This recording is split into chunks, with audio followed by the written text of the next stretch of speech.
காலை வணக்கம். டைம் பார்த்தீங்கன்னா கரெக்டாக 5:07 ஆகுது. எங்கே கிளம்பிட்டோம்? ஒரு 10 நாள் ரைடுக்கு கிளம்பிட்டோம். எல்லாம் பக்காவாக ட்ரெஸ்லாம் போட்டாச்சு. வேறு லெவலில் இருக்குது. ரொம்ப நாள் ஆச்சு, ஒரு 2 மாதம் ஆச்சு ரைடு போய். ஸோ இன்றைக்கி கிளம்ப போகிறோம். வாங்க அப்படியே பைக்கில் போய் கண்டினியூ பண்ணுறேன்.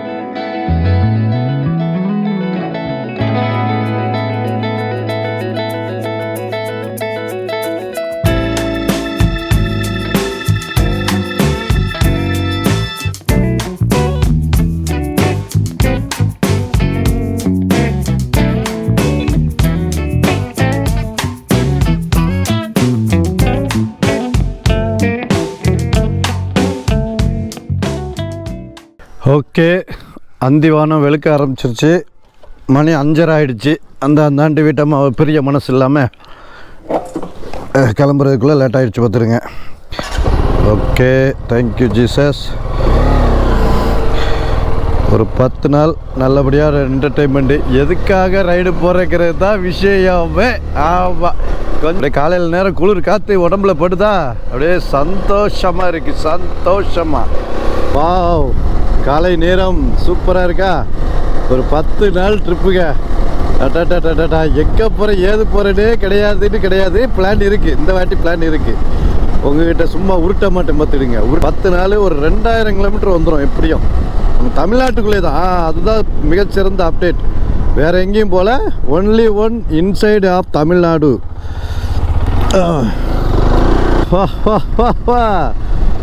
நான் போகிறேன் மேலே மேலே. இங்கே பாருங்க, லொக்கேஷன் கூட போடலை, அது பாட்டு கிளம்பிட்டு இருக்கேன். எங்கேயாவது வண்டிக்கு எனர்ஜி ஏற்றிட்டு எனக்கும் எனர்ஜி ஏற்றிட்டு அதுக்கப்புறம் கிளம்புவோம் அப்படின்னு சொல்லிட்டு ஒரே இதுதான். தாமிரபரணி ஓடுற எங்கள் திருச்செந்தூரில் இருந்து நான் இங்கே ஆரம்பித்து திருச்சிக்கு போக போகிறேன். காவிரி நதி ஓடுற திருச்சிக்கு. இப்போ நதி தான் நமக்கு அடையாளமே. என்றைக்குமே நதியில் தான் நாகரிகமாக உருவாச்சு. என்ன பண்ணிகிட்ருக்கானுவோ? பெண்ட் எடுக்கிறானுவோ, பாலத்துக்கு பெண்ட் எடுக்கிறானுவோ. 2-3 வருஷத்துக்கு முன்னாடி உடஞ்சி போன பாலத்துக்கு இப்போ பெண்ட் எடுக்கிறானுவோ. என்னப்பா எல்லாம் ஆம்னி பஸ்ஸாக வந்துக்கிட்டு இருக்கு. மெட்ராஸ்லேருந்து கிளம்பி வந்திருப்பானுல்ல, அப்படியே அள்ளி கட்டிக்கிட்டு காலையிலே திருச்செந்தூருக்கு வந்துக்கிட்டு இருக்காங்க. அவ்வளோ பேரும் லைனாக. இது கவர்மெண்ட் பஸ்ஸா? கரெக்டாக இந்த கடையில் ஆத்தூர் மணி ஹோட்டல் அப்படிங்கிற இடத்துல காலையில் எனக்கு எனர்ஜி ஏற்றிக்கிட்டேன். அதுக்கு பக்கத்தில் இருக்கிற பாரத் பெட்ரோலத்தில் பைக்குக்கும் எனர்ஜி ஏற்றிக்கிட்டேன். என்ன எனர்ஜின்னா பவர் எனர்ஜிங்க. சரியான பவர் உண்மையில். ஏன்னா 120 ரூபா கிட்டத்தட்ட வச்சு 119 ரூபா பவர். நான் ஆந்திராவில் இருக்கேனா தமிழ்நாட்டில் இருக்கேனானே தெரியல. பெட்ரோல் விலை இப்படி போனால் நாங்களாம் எப்படி ரைடு போகிறது? ஏழை ரைடர்களெல்லாம் மனசில் வச்சுக்கிட்டு கொஞ்சம் ரேட்டு போட்டிருந்தா என்ன? அநியாயம் பண்ணுறாங்களப்பா. காலையில் அவன் காலையில் வாழை மரம் தோப்பில் போய் வாழைக்காய் வெட்டிட்டு வாழை இலையை வெட்டிட்டு உழைச்சி போய் வந்து டீ குடிக்க வராங்க. நாங்கள் பாருங்கள் எப்படி இருக்கு. இது நேவிகேட்டு கோவமா? ஏன் திருப்பி வீட்டுக்கு போய் சொல்கிற? அடேய், நான் ரைடுக்கு போகிறோம்டா, கேட்குதா? சோனமுத்தா கேட்குதா? நான் ரைடுக்கு போகிறேன், திருச்சிக்கு ரூட்டை போடு. சிரி, சிரிப்பா சிரி. சிரிக்க மாட்டேங்க. முதல்ல சிரின்னு சொன்னால் சிரிக்கும், இப்போ என்ன சிரிக்க மாட்டேங்குது. நான் என்ன சொன்னாலும் கேட்க மாட்டேங்குது. கனெக்ஷனில் இல்லையா? இருக்கலாம் கனெக்ஷனில் இருக்காது. அப்பா விடிஞ்சிருச்சுங்க. 6 மணி ஆகிடுச்சு. பெட்ரோல் போட்டு நான் எனக்கு பெட்ரோல் போட்டேன்னா ஃபோன் பண்ணி கொஞ்சம் அப்டேட்டெல்லாம் நான் பண்ணேன்னா அதில் இப்படி லேட் ஆகிடுச்சு. இன்னும் ஒரு 2 மணி நேரத்துக்கு இந்த கிளைமேட் அப்படியே இருக்கும்னு நினைக்கிறேன். அதுக்கு மேலே வெயில் ஆரம்பிச்சிடும். இங்கெல்லாம் வெயிலாக இருக்குதுங்க. கேரளாவில் மழை பெய்ய ஆரம்பிச்சிருச்சு, இங்கெல்லாம் வெயிலாக இருக்குது. ஏன்னா இருங்கண்ணே, என்ன 2 பேரும் இப்படி அணைச்சி என்ன பண்ணுறது? நான் போய்கிடுறேன். திராட்டலை திருகும்போது ஒரு எனர்ஜி வருது பாருங்க. தொட்டுக்கொள்ளவா உன்னை தடவி கொள்ளவா, வா பட்டுக்கொள்ளவா உன்னை படத்து கொள்ளவா. காலையில அற்றுதல் ரோடு வேற காலியா இருக்கா. Super super super. இதாயா வேணும், இதாயா வேணும். அட்டியா அட்டியா அட்டியா போயிருக்க வெம்பிளி. என்ன அண்ணன் எப்ப எடுப்பா திண்ணை எப்ப காலி பண்ணலாம்னு நினைச்சிட்டு இருந்தியோ அப்படி பறக்கிற. இவ்வளவு ஸ்மூத்தா பாருங்க, அது சவுண்டும் பாருங்க. இந்த பைக்ல சைலன்சர் சவுண்ட் தான் அப்படி ஒரு பீட்டா இருக்கும் பார்த்துருங்க. அந்த பீட்ல அப்படியே போயிட்டு இருக்கேன். இந்த ரோட்ல எல்லாம் 1 மணி நேரம் ஆகும். நீ போறத பார்த்தா 15 நிமிஷத்துல நீ தூத்துக்குடி போயிருவே போல இருக்க. டூர் மோடு தான் இருக்கிறதுல எனக்கு பிடிச்ச மோடு. அந்த ஸ்பீடு நல்லா இருக்கும், லோ ஸ்பீட்லயும் நல்லா இருக்கும், எல்லா விதத்துலயும். மைலேஜ் மட்டும் கொஞ்சம் கம்மியாயிடும், வேற ஒன்றும் இல்லை. அண்ணே ஏன்னே நான் வரேன், என்னெல்லாம் மனுஷனா மதிக்க மாட்டீங்களா? இந்த இடத்துல ஒரு 2-3 நிமிஷமாக நின்றுக்கிட்டு இருக்கேன். ஒரு 5 நிமிஷமாக நிற்கிறேன்னு வைங்களேன். எதுக்குன்னா இந்த இடத்துல அவ்வளோ அழகாக சன்னு மேலே வந்துச்சு. இது என்னென்னா உப்பளம், கம்ப்ளீட்டாக இதில் உப்பளம். இந்த உப்பளத்துலேருந்து நல்லா ரெஃப்ளெக்ட் ஆகி அந்த சன்னு மேலே வர்றது. இந்த மாதிரி ஒரு சன் ரைஸை பார்த்துருப்பீங்களா? இப்போ கடலில் பார்த்துருக்கலாம், மலையில் பார்த்துருக்கலாம், உங்கள் வீட்டு பின்னாடி கூட பார்த்துருக்கலாம், மொட்டை மாடியில் பார்த்துருக்கலாம். ஒரு உப்பளம், அந்த உப்பளத்தில் மக்கள் வந்து அந்த உப்பு வாரிக்கிட்டு இருக்காங்க. அந்த இடத்துல அழகாக பின்னாடி பேக்ரவுண்டில் தூத்துக்குடியோட ஃபேக்ட்ரிஸ்லாம் தெரியுது. எனக்கு அதெல்லாம் தெரியல, அந்த உப்பளமும் அந்த சன்ரைஸ் மட்டும் தான் தெரியுது. அப்படியே மெய்மறந்து நின்று பார்த்துக்கிட்டு இருக்கேன். ஐயோ அட்டகாசமாக இருக்குங்க. இப்போது நீங்கள் நினைப்பிய பள்ளிக்கூடம்லாம் திறந்துருச்சு, எப்படி இவனை வீட்டம்மா வெளியே விட்றாவ? இந்த பள்ளிக்கூடம் திறந்தால் பிள்ளைகளுக்கு ஸ்கூலுக்கு விட்டு போய் விடணும் கொள்ளணும், இதானே வேலை அப்படின்னா, ஆமாங்க அது எனக்கு முக்கியமான வேலை தான். ஆனால் பள்ளிக்கூடம் திறந்து அவங்க இப்போ பள்ளிக்கூடத்துக்கு போகும்போது நான் வீட்டில் இருக்கிறத விட அவங்க வீட்டில் இருக்கும்போது நான் வீட்டில் இருக்கிறது தான் முக்கியம். அதனால் பிள்ளைகள் வீட்டில் இருக்கும்போது எனக்கு ஃப்ரீ கிடையாது, நான் ஃபுல் டைட்டு. அவங்களுக்கு 3 வேளை சாப்பாடு, ஸ்நாக்ஸு, எங்கேயா கூட்டு போகணும் அப்படின்னு நிமிஷத்துக்கு நிமிஷம் அவங்கள நான் இருக்கேன் வாட்ச் பண்ணிக்கிட்டே இருக்கணும் பார்த்துடுங்க. இல்லைன்னாச்சுன்னா பிள்ளைகளுக்கும் கோவம் வந்துடும், பொண்டாட்டிக்கும் கோவம் வந்துடும். இப்போ அவங்க ஸ்கூல் போயிட்டாவளா, இப்போ என்னையும் கண்டுக்க மாட்டாவ. காலையில் எந்திரிச்ச உடனே நேராக பல்லு விலைக்கு ட்ரெஸ் போட்டு சாப்பிட்டு ஸ்கூலுக்கு போகிறது, அப்புறம் நைட்டு சாயந்தரம் 5 மணிக்கு வந்துட்டு அதெல்லாம் டியூஷன் போகிறது, அப்புறம் படிக்கிறது, அப்புறம் மறுபடியும் தூங்கிடுறது, இப்படியே தான் ஓடும். இப்போ நம்மளோட வேலைப்பாடு கம்மியாக இருக்கும். கொண்டு போய் விட்டுட்டு வர்றது கூட்டு வர்றது மட்டும்தான். அதுவுமே ஏதாவது ஆட்டோ ரெடி பண்ணிட்டோம்னா ஒரு 10 நாளைக்கு சரியாக போயிடும். அதனால் என்னை ஃப்ரீயாக விட்டுருங்கப்பா அப்படின்னு சொல்லிட்டு நான் கிளம்பியிருக்கேன். இப்போ நம்ம கொல்லி ஹில்ஸ் வேறு இந்த வாரம் கடைசியில் போக போகிறோம், அதுக்காகவும் நம்ம கிளம்பிட்டேன். ஆனால் நான் கொல்லி ஹில்ஸுக்கு மட்டும் போகலை, இப்போ தமிழ்நாட்டில் 2-3 இடங்கள் பார்த்துட்டு அதுக்கப்புறம் சென்னை போயிட்டு சென்னையிலேருந்து நம்ம கொல்லி ஹில்ஸ் வர போகிறோம், கொல்லிமலைக்கு. அதனால் இங்கே இப்படி போய் திருச்சிக்கு போயிட்டு, வேளாங்கண்ணி போயிட்டு, பாண்டிச்சேரி போயிட்டு, தஞ்சாவூர் போயிட்டு, எங்கெங்கேயோ சுற்றிட்டு அப்புறம் சென்னைக்கு வந்துட்டு கொல்லிமலைக்கு கிளம்பிடும். அதை கொல்லி ஹில்ஸ் சொல்கிறா, கொல்லிமலைன்னு சொன்னால் உனக்கு ஆவாதில்லை, வாயிலன்னு வசம்பா தேய்ச்சி வச்சிருக்கு அப்படின்ற ஒருத்தர் சொன்னார். அதுக்காக கொல்லிமலைன்னே சொல்லிடுவோம். ரோடு ஃப்ரீயாக இருக்கும்போது வண்டி ஓட்டுறதுக்கு எவ்வளோ, அது இந்த road Thoothukudi to Tiruchendur road ஒன்றுக்காவாத ரோடு. பிஸினா பிஸி, அப்படி ஒரு பிஸியாக இருக்கும், குறுக்க வருவானுவோம். இது எல்லாத்தையும் சமாளிக்கிறதுக்கு காலையில் நேரத்தில் ரிலாக்ஸாக போகலாம் போல இருக்குது. நம்ம நெப்போலியன் வேறு காலையில் என்னை கொஞ்சம் வைப் ஏற்றுறாப்புல, அப்படி யூனிக்காக இருக்குது. நல்லா பின்னாடி தெரிகிறது ப்ளூ கலரில் தெரியுதா, ஒரு வித்தியாசமான அனுபவமாக இருக்குது இந்த கண்ணாடியில் பார்த்துட்டு போகிறது. கிளைமேட்டு நல்லா இருக்குங்க. நானும் பார்த்தேன் 6:30 ஆகுது, இது வந்துடும், அப்படியே வெயில் வந்துடும் அப்படின்னு பார்த்தேன். ஆனால் நல்லா தானே இருக்குது. இந்த கிளைமேட்டில் நம்ம வண்டியை ஓட்டுறதுக்கு கொஞ்சம் சூப்பராக இருக்கும் ஐயா. இதுக்கு மேலே என்ன வேணும்? கடவுளே என் மேலே கருணை வச்ச மாதிரிலாம் இருக்குது ஐயா. கடவுளே நன்றி. நானும் வெயிலுக்கு முன்னாடி திருச்சி போய் சேர்ந்துடணும் அப்படின்னு சொல்லி தான் இங்கே பாரு, இவருக்கு வந்த வேகம் என்ன, சட்டுன்னு திரும்பி போகிறார். கடவுளே அவங்களுக்கும் கொஞ்சம் அறிவை கொடுங்க. ஸ்டெர்லைட்டை மார்க்காக ஓப்பன் பண்ண போகிறாங்கன்னு சொல்லிகிட்டு இருக்காவ. சரி, 13 பேர் செத்து இதை அடைக்க வச்சிருக்கு. ஆனாலும் இப்போ வர்ற கவர்மெண்ட்டு என்னத்தை செய்ய போகுதுன்னு தெரியல, பார்க்கலாம். திருப்பி ஏதாவது ஓப்பன் பண்ணி விட்டீங்கன்னா வருத்தமாக இருக்கும் ஐயா, பார்த்துக்கிடுங்க. பார்க்குறதுக்கு எப்படி இருக்குது பத்திலா? அதாவது இங்கே வெயில் இருக்குது, இங்கே வந்து கூலிங்காக இருக்குது. அதை ஸ்கை பார்க்குறதுக்கு இந்த பக்கம்லாம் கண்டிப்பாக மழை பெய்யுது. குற்றாலம் பக்கம் தானே மழை பெஞ்சிட்டு இருக்கு. இது பார்க்குறதுக்கு அந்த விண்மில்லுக்கும் அந்த ப்ளூ கலரு அடிவானத்துக்கும் நல்லா இருக்கு. ஐயா சூப்பர். பார்க்குறதுக்கு அட்டகாசம், ஓட்டுறதுக்கும் ரொம்ப வைப்பாக இருக்குது. வைப்பு, அந்த ரைடு வைப்புன்னு இப்போ சொல்லுவாங்கல்ல, அந்த ரைடு வைப்பில் தான் நான் போய்கிட்டு இருக்கேன். இப்போ இன்னைக்கு வந்து நான் மைலேஜ் எடுக்கலான்னு தான் பிளான் பண்ணியிருக்கேன்.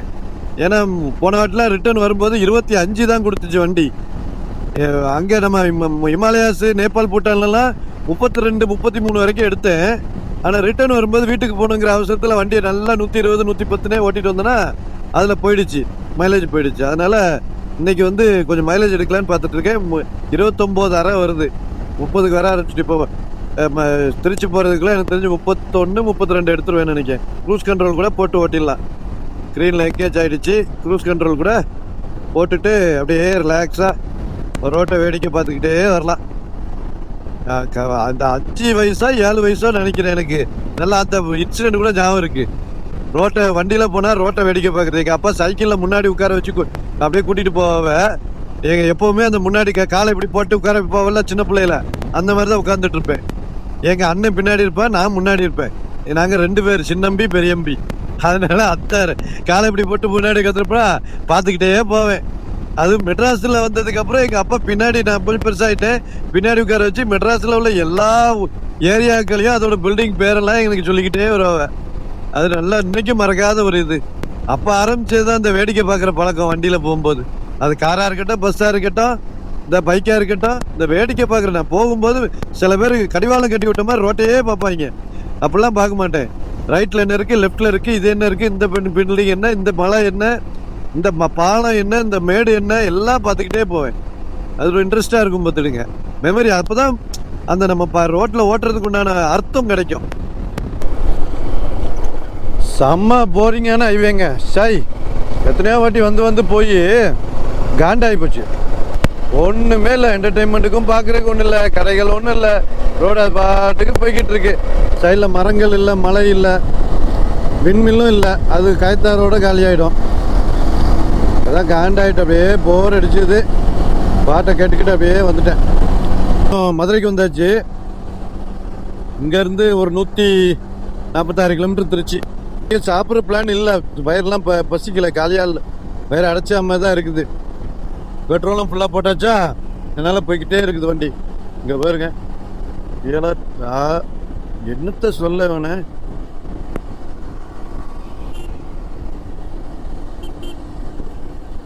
சூப்பராக ஓட்டுற ப்ரோ. தம்பி, ஏய் தம்பி, சூப்பராக ஓட்டுறீங்க. உங்கள் டிரைவிங் ஸ்டைல் சூப்பராக இருந்துச்சு. முட்டா போயிலுக்கு மாடு போச்சு.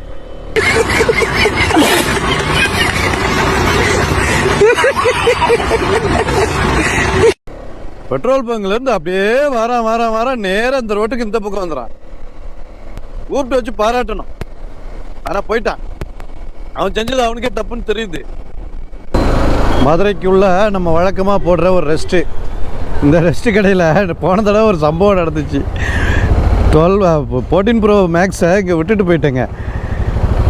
இங்கே விடலை, ரோட்டில் விட்டுட்டேன். மேலே டேங்க் மேலே வச்சுட்டு அப்படியே வண்டி எடுத்துகிட்டு போயிட்டேன்.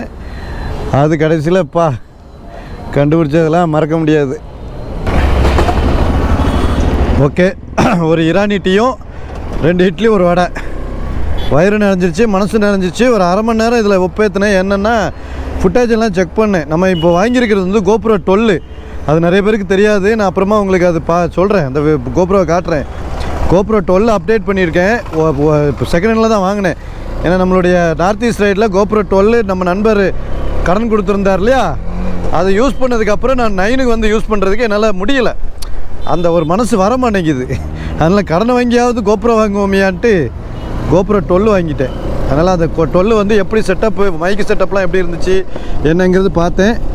ஆனால் கொஞ்சம் கரகரன்னு தான் இருக்குது. கொஞ்சம் ஆடியோ செட்டப் மட்டும் கொஞ்சம் சரி பண்ணணும்னு நினைக்கிறேன்.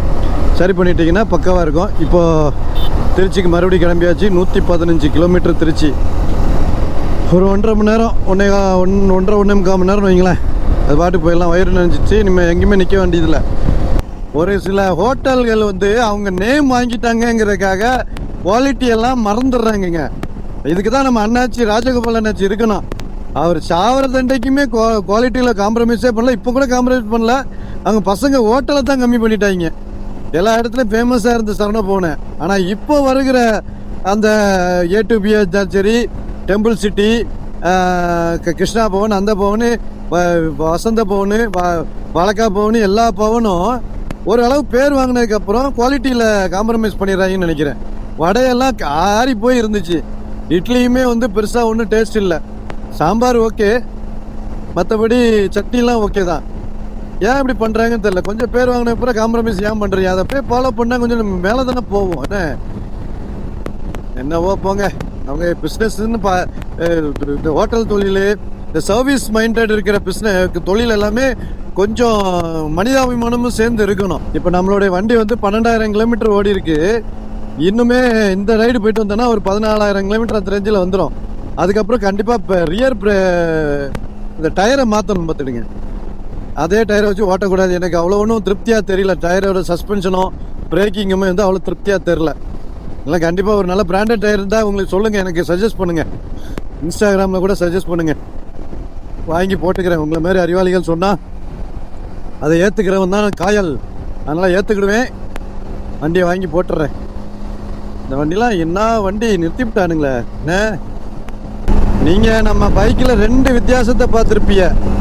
ஒன்று ஃப்ரண்ட் இப்போ பொசிஷனில் நீங்கள் பார்த்துட்டு இருக்கீங்களா, ஒன்று இந்த மிரரு நெப்போலியன். ஆமாம், நெப்போலியன் சரக்கு இல்லைங்க, நெப்போலியன் மிரரு. நல்லா அழகாக ப்ளூ கலரில் இருக்குதா. இது வந்து ஒரு மாற்றம், நல்ல ஒரு இந்த ஃபிஷனே வந்து மாறுது. ஆனால் குவாலிட்டி கூட நல்லா இருக்குது. பட் வைப்ரேஷன் கொஞ்சம் ஆகுது. எங்கேயா டைட் பண்ண வேண்டியிருக்குன்னு நினைக்கிறேன். டைட் பண்ணிவிட்டு பார்க்கணும். ஒன்று. ரெண்டாவது இந்த டிஸ்பிளே ஆல்ரெடி இருக்குது. என்னடா புதுசான்னு கேட்குறீங்களா? புதுசு இல்லை, ஆல்ரெடி இருக்குது. ஆனால் அந்த டிஸ்பிளேல என்ன வித்தியாசம்னா, அந்த டிஸ்பிளே இந்த இடத்துல இருந்திருக்கும் முதல்ல. நீங்கள் பார்த்தீங்கன்னா நீங்கள் ரோட்டை பார்க்குறதுக்கு சுத்தமாக தெரியாமல் அடைச்சி போன மாதிரி அந்த மிரர் வந்து அடைச்சிக்கிட்டு கிடக்கும் விஷனு. ஆனால் இப்போ இது நல்லா இறங்கி இருக்குது. பார்த்தீங்களா? இதை நோட் பண்ணிங்களா யாராவது? இது ஏன் இறங்கி இருக்குன்னா, அதுக்கு பின்னாடி போட்டிருக்க கிளாம்பு, முதல்ல போட்டிருந்தது லோக்கல் கிளாம்பு போட்டிருந்தேன்.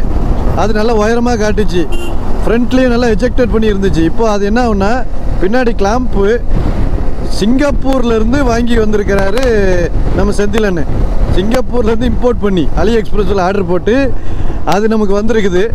அது ரொம்ப சின்னதாக இருக்குது, நல்ல பயங்கர குவாலிட்டியாக இருக்குது. அது அதோட அலுமினியம் மெட்டீரியலு சூப்பராக குவாலிட்டியாக இருக்குது. ஸோ அது வந்து இதில் போட்ட உடனே கரெக்டாக டிஸ்பிளேவுக்கு மேலே ஈக்குவலாக ஆகிடுச்சு. இப்போ எனக்கு அது இது டிஸ்பிளேவா அது டிஸ்பிளேவாங்கிற கன்ஃபியூஸ் வர அளவுக்கு தெளிவாக இருக்குங்க. இப்போ கோப்ரோ வேறு 12 ஹைப்பர் வியூலாம் இருக்குது. சூப்பர் வியூ கிடையாது, ஹைப்பர் வியூ இருக்குது. இப்போ ஹைப்பர் வியூவில் தான் எடுத்துகிட்டு இருக்கேன். குவாலிட்டிலாம் எப்படி இருக்குன்னு அங்கே போனப்போ தான் தெரியும். முடியலை இந்த கண்ணாடியை வச்சுட்டு பார்த்து ஓட்ட முடியலை. என்ன வைப்ரேஷனு! நாம் ஒரு 100க்கு இப்போ 80-90 வந்துட்டே இருந்தேன்னா எதுவுமே தெரியல. மதுரையை தாண்டி ஒரு 100 கிலோமீட்டர் ஸ்பீடை எடுப்போம் அப்படின்னு சொல்லி எடுத்ததுக்கப்புறம் கண்ணாடி அப்பப்போ பார்க்குறேன். பின்னாடி என்னமோ புகை மூட்டமாக தான் தெரியுது, ஒன்றுமே தெரில. அந்த வைப்ரேஷனில் பூராத்தையும் மறைச்சி விட்ருது. அது என்னமோ இது வந்து 2-3 லாக்கு தாண்டி இருக்குதா, அதனால் வைப்ரேஷன் கிருன்னு டேம்பர் ஆகுது. வைப்ரேஷன் டேம்பர் இல்லை போல் இருக்குது. அதனால் இது நல்ல வைப்ரேஷன் ஆகுது. நான் எல்லாம் டைட்டாக தான் இருக்குது. இருந்தாலும் இன்னும் கொஞ்சம் செக் பண்ணிவிட்டு டைட் பண்ணிக்கிடுவோம் அப்படின்னு சொல்லிட்டு இங்கிட்ட நிறுத்தியிருக்கேன். கொட்டாம்பட்டி தாண்டி இந்த ஒரு 10-20 கிலோமீட்டர் வந்திருப்பேன்னு வைங்களேன். எல்லா டூல்ஸுமே வச்சுருக்கேன். இப்போ ரைடு கொஞ்சம் பெரிய ரைடு பற்றிலாம், ஆனால் எல்லா டூல்ஸும் வச்சுருக்கேன். பார்த்து எடுத்து நம்ம முதல்ல சரி பண்ணுவோம். அதை ஐயோ எங்கே வைக்கல பார்த்தீங்களா, இது கூட மறந்துட்டேன். வச்ச இடத்த மறந்துட்டேன்ல. இப்போ என்னென்னா இந்த பையிலே வச்சுட்டேன் பார்த்துருங்க. இந்த டேங்க் வைக்க பைய எதுக்கு சும்மா தொங்க விட்டுட்ருக்கேன்? அளவுக்காக தொங்க விடுவாவே. நமக்கு தேவைன்னா தானே அந்த பையெல்லாம் காசு கொடுத்து வாங்குகிறோம். அப்புறம் அளவுக்காக தொங்க விடணும். அதனால் டூல்ஸு பூராவே இதில் தான் இருக்குது. எடுத்து கொஞ்சம் அலங்கி வச்சுருக்கேன்.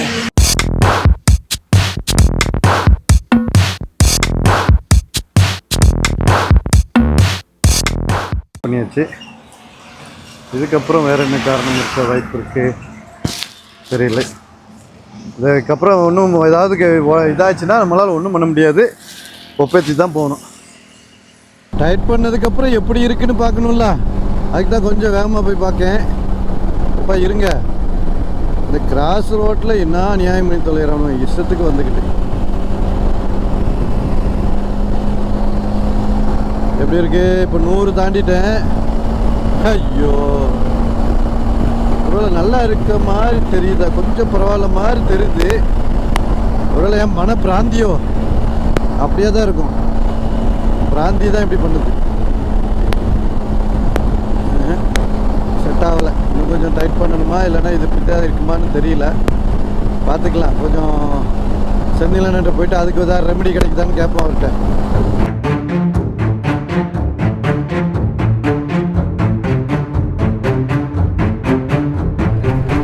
சார் இது எப்படிப்பட்ட இடம்? இது இப்படி விடலாமா நீங்க? நம்ம வாங்குற 2 மாம்பழத்துக்கு இவ்வளோக்குள்ள உயிரை விடக்கூடாது. இன்னும் அங்கே இந்த பாருங்க சார், இந்த கோர்ட்டுக்கு இந்த பக்கம் தான் வண்டி இருக்கணும்.